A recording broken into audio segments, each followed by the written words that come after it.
When I finally accepted that my mother would no longer be in her physical body, I was able to wrap my arms around what my new next would look like in life. As it was going to be, it was a necessary step in order to get unstuck.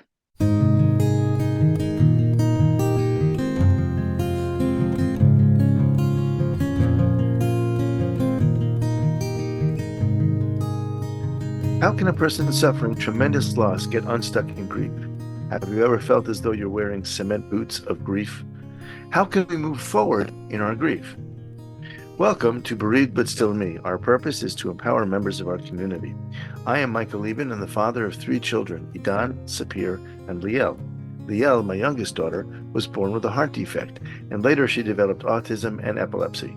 Losing her at 15 is what has brought me here to be the host of this program. Here with us today is our guest, Antoinette Alexander. Antoinette Toni Alexander is an author, inspirational speaker, and has served in several leadership roles. Her books include topics on grief and relationships. Toni is no stranger to grief. She has lost both of her parents and a spouse.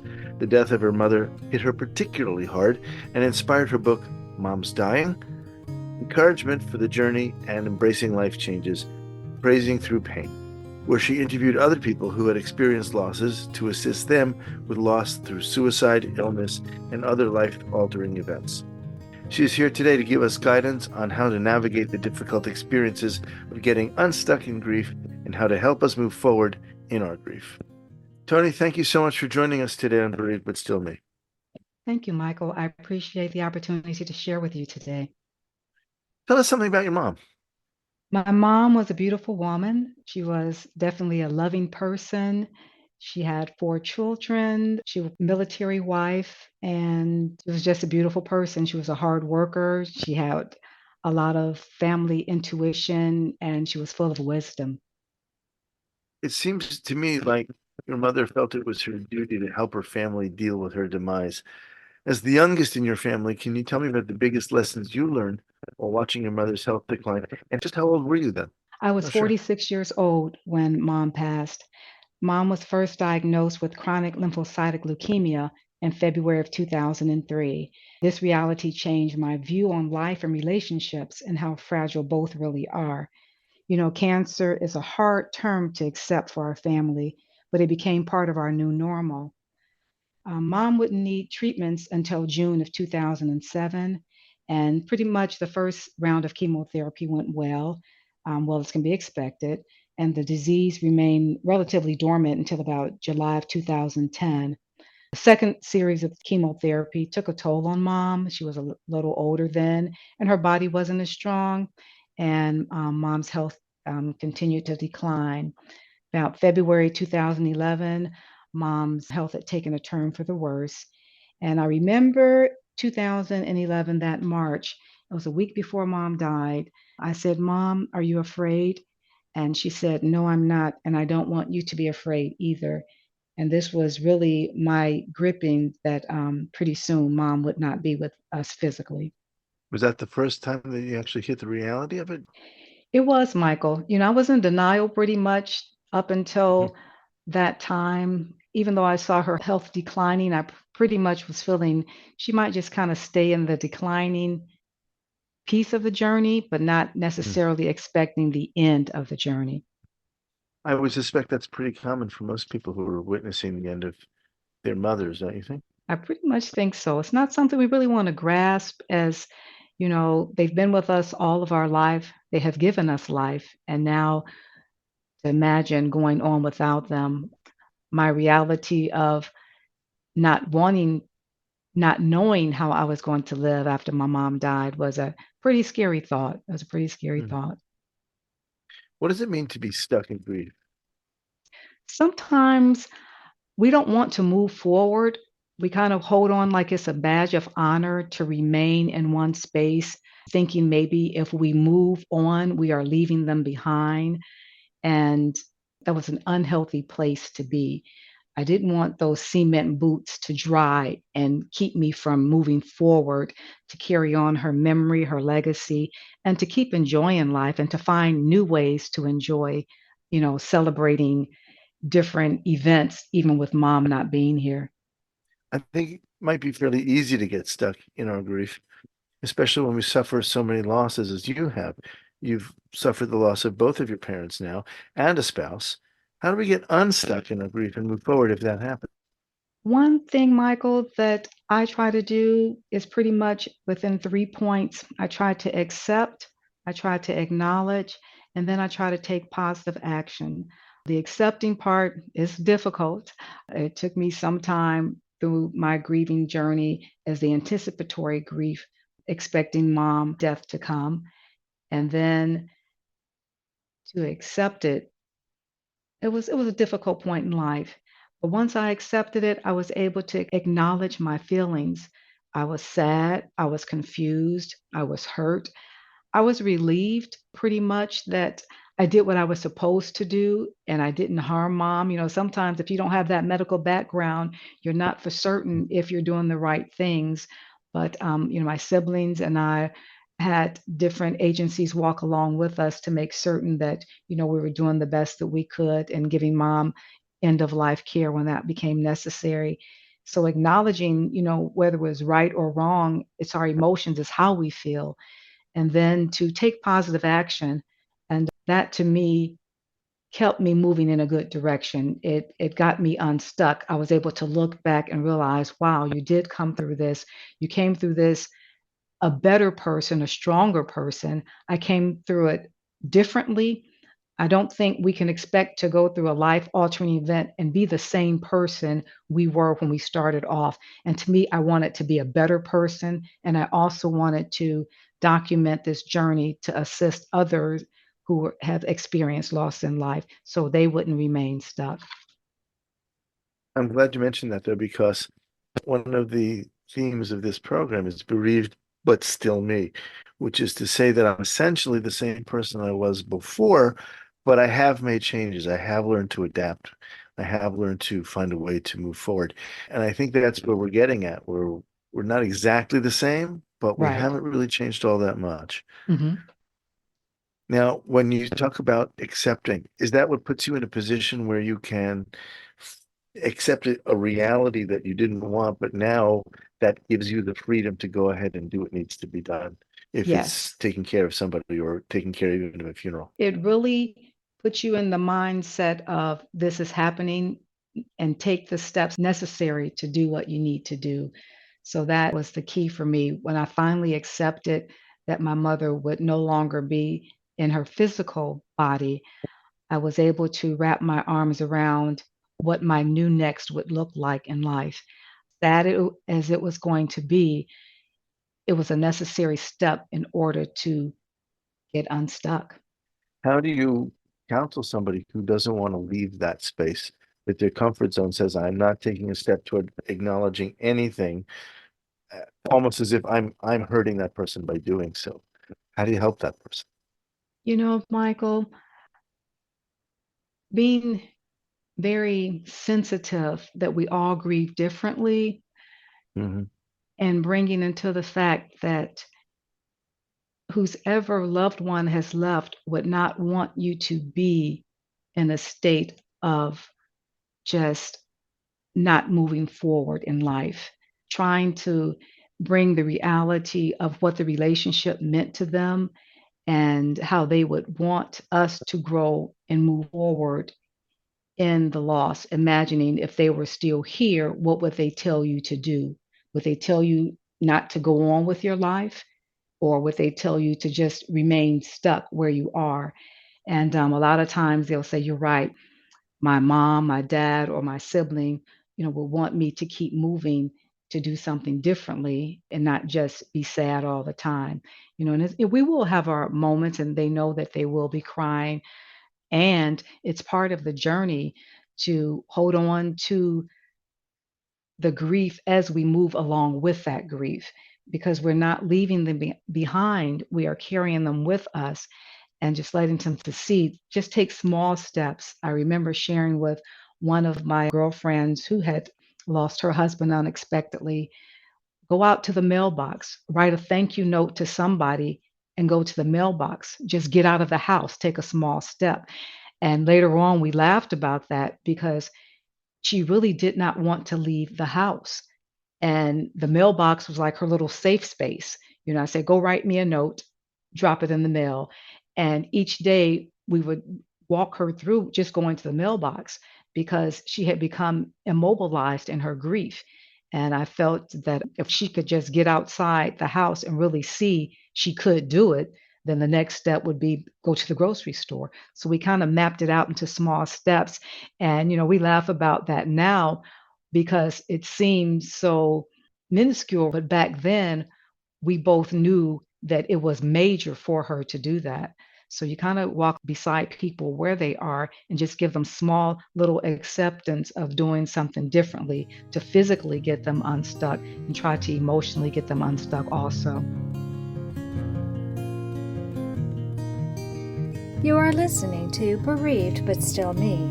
If you have a question or comment that you would like addressed on our program, please send an email to Michael Lieben at michael@bereavedbutstillme.com. That's michael@bereavedbutstillme.com. This content is not intended to be a substitute for professional medical advice, diagnosis, or treatment. The opinions expressed in the podcast are not those of Hearts Unite the Globe, but of the hosts and guests, and are intended to spark discussion about issues pertaining to congenital heart disease or bereavement. Toni, tell us more about yourself. Are you a counselor or a psychologist? How is it that you've come to help the bereaved community so well? Michael, I am not a counselor nor am I a psychologist. I have been a leader in corporate America for about 30 years now. I became aware of the bereavement community through my local church, and I was part of the bereavement ministry. And we had different types of training that would help us support other people going through grief. But I really became more passionate and, I guess, knowledgeable after I had lost my mother. And I became more aware of what the grieving process really is. And I wanted to do it in a healthy manner. So then I wanted to just help other people be able to walk through their grief or grow through their grief. Many people don't know what to say or how to help someone who's grieving or dealing with anticipatory grief, and they really want to. And often they'll come out and say something that's just out of nowhere. What have you learned through that experience? How can we talk about what to say or maybe what not to say? That you can walk along with them, what Mhm. not to say, that you know how they feel, because each person feels differently as they go through their grieving process. Each of Mhm. my siblings and I, we all lost our mom, but we all grieved differently. Our experiences were not the same. Our relationships were unique with my mother. So I try to just encourage people, know how you feel. Sometimes don't say anything, just give a person a hug. I can relate to the experience. I know what it's like. I've been in a similar situation, but I don't tell people I know how they feel. I know what it's like to lose a mother. I know what it's like to lose a spouse. I know what it's like to lose a sibling, but I don't know what they are feeling. So I think just knowing sometimes that people care enough without trying to analyze or resolve any of the issues, or even with anticipatory grief, saying, "Are you ready for this to happen?" We're never ready. I've experienced the death of a That's true. parent with anticipatory grief, and my father died unexpectedly. People say, which is harder? They both are hard. You just have to go through your hard. I don't compare grief. They're all different. The loss of my father was different than the loss of my mother, was different than the loss of my husband, was different than the loss of my brother. They were all hard. I think that one of the problems there is that people really are hardwired to be nice and they want to say something. It's an issue that we've faced many times on this program. It's an issue that all of us who have ever been in a state of grief have experienced. I've heard some horrific things that I don't want to repeat here, all in the name of trying to be nice or Mhm. sympathetic. And I think I'll take the advice of earlier guests. The best thing that I can think of to say is either tell me about your loved one or I really hate that this happened to you. It's a way of trying to put the conversation on the grieving person. The idea is let them guide the conversation so that you don't say something that might unintentionally be hurtful. Yes. Yes, I would agree. You spoke a little bit earlier about acceptance and how that helps you move through your grief and how now you're thankful for the time and the journey. Can you tell us a little bit more about that? Yes, once I accepted my emotions and my feelings and that, mom was eventually going to die, it gave me the energy to start documenting with my first book, Mom's Dying Encouragement for the Journey, just how I was feeling, how to do things in a more healthy manner. One of the chapters I called Treading Through Tears, and I realized I would be crying, but I wanted to remain physically active. So I started on the treadmill and I just cried on the treadmill about 20 minutes a day. And it was keeping me active physically. I was able to sleep better at night. And I share with people that sometimes if you do some physical activities during the day, your mind might just kind of drift off to sleep at night and it won't always keep spinning around through, the different emotions you might have. So that was one thing that I tried to do right for me was very therapeutic. Exercising to do healthy. I wanted to find healthy ways to grow through my grief. And it worked for me. And I try to use that pattern. It worked for me during my mother's death. It worked for me when my husband died. And it also worked for me when my brother died. So that little pattern that I created for myself of acceptance, it got me out of denial that I can't believe this is happening to now this is really happening. What do you choose to do about it in a positive manner? I think it's really healthy. I want to ask you though, one of the things I noticed about myself that it took me about a year before I could say my father died. I said he passed. I said he left us. He wasn't with us anymore. I couldn't get past the word died. Would you say that I was in some sense stuck there for a while? Michael, I would say yes, and I too was stuck there. Our phrase was transition. We could not Hmm. say died. Mom transitioned. Mom transitioned. So when I put the book Mom's Dying with the question mark as the title, I needed to say dying. I needed to Right. acknowledge that, but I would say it took at least 6 to 8 months for me to finally verbalize that mom had died and not transitioned, and it didn't mean anything differently as far as her physical being here, but for me, it was an emotional attachment to the word dying or death or died that I didn't want to have. If you've enjoyed listening to this program, please visit our website, heartsunitetheglobe.org, and make a contribution. This program is a presentation of Hearts Unite the Globe and is part of the Hug Podcast Network. Hearts Unite the Globe is a nonprofit organization devoted to providing resources to the congenital heart defect community to educate, empower, and enrich the lives of our community members. If you would like access to free resources pertaining to the CHD community, please visit our website at congenitalheartdefects.com for information about CHD, hospitals that treat CHD survivors, summer camps for CHD families, and much, much more. Toni, your book about your mom is not your only book. Could you please tell us more about what you've written and how we can find your books? Yes, my books are available on Amazon.com under Antoinette M. Baker and also under Antoinette M. Alexander.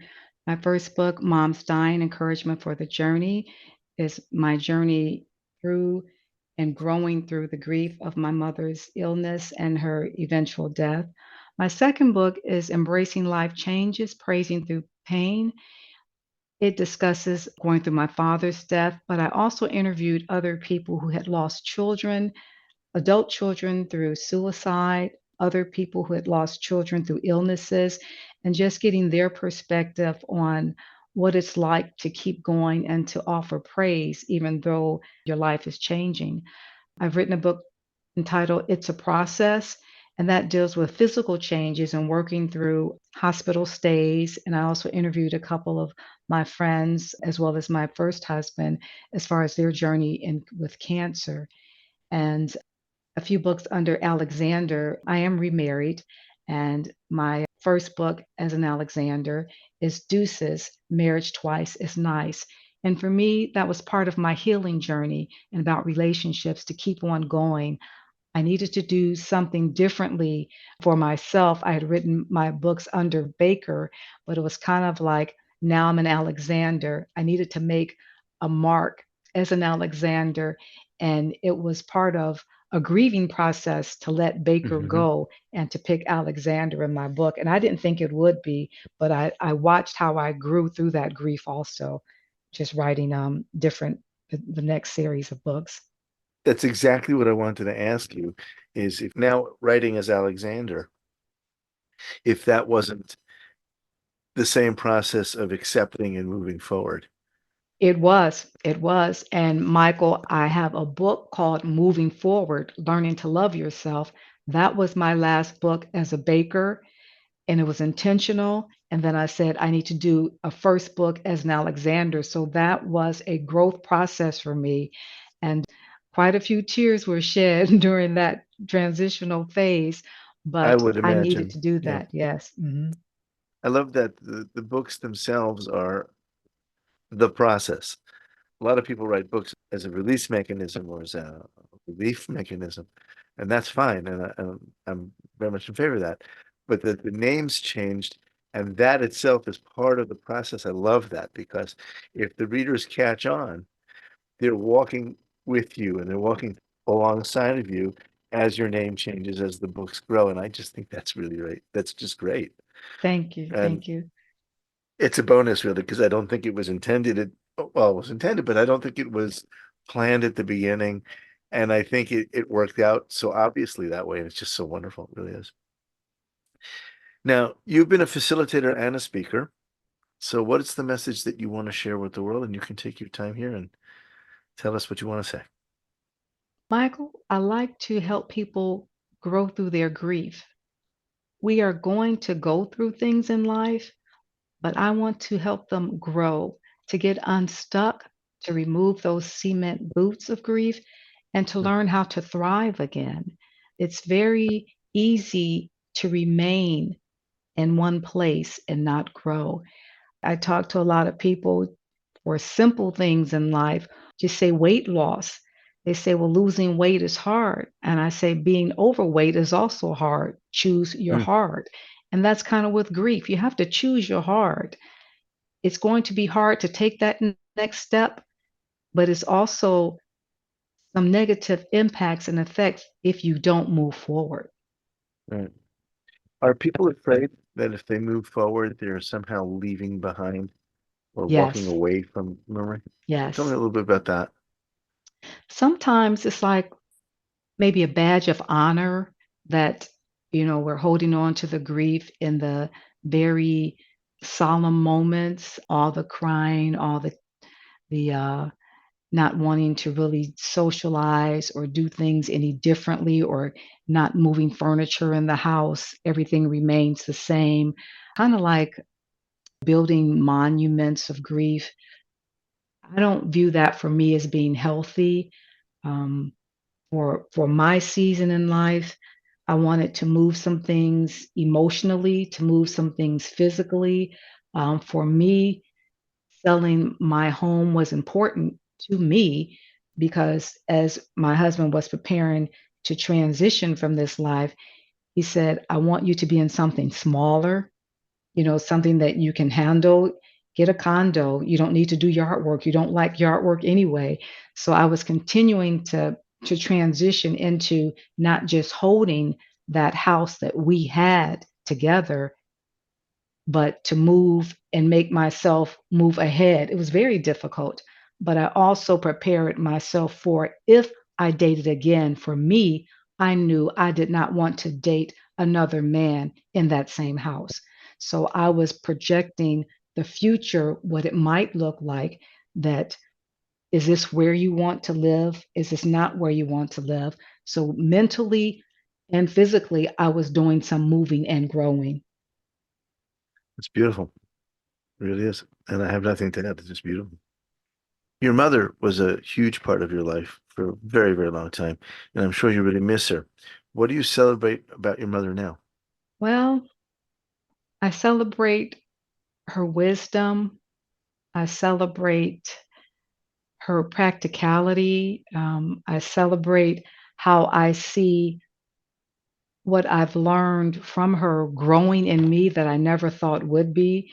As a child, you don't think that you're going to become like your mom. And then I look back and I said, wow, some things you're saying sounds like what your mom would say. um, Oh, just I have remember definitely become my mother as I've gotten older. There's no question about it. it's joyous to think about that. At first it was hard, thinking about mom. But as I reread my own books, I'm thinking, wow, I see how much I've grown over the 12 years that my mom transitioned. My mom died on St. Patrick's Day, 2011. So each St. Patrick's Day brings about some sadness, some tears, but also I realize I'm not like I was on that St. Patrick's Day in 2011. So, I can think about mom and smile a lot more now. And it's just a good feeling to have had her in my life and to just know that I'm the woman I am today because of what she has instilled in me to become. There comes a point when you think about them and you smile, and that's where you want to go. That's where, if you're looking to head yourself in a direction, tell the good stories. Tell the stories that make you smile, so that whenever you think of them, you'll also smile. Yes, you'll be upset. Yes, it will still hurt from time to time, but you have the option to smile. That's important. Yes. Toni, thank you so much for joining us on Bereaved but Still Me. Thank you for having me, Michael. And that concludes this episode of Bereaved but Still Me. I want to thank Antoinette Alexander for sharing her experience and her wisdom with us. Please join us at the beginning of the month for a brand new podcast. I'll talk with you soon, but until then, please remember, moving forward is not moving away. Thank you for joining us. We hope you have felt supported in your grief journey. Bereaved but Still Me is a monthly podcast, and a new episode is released on the first Thursday of each month. You can hear our podcast anywhere you normally listen to podcasts at any time. Join us again next month for a brand new episode of Bereaved but Still Me.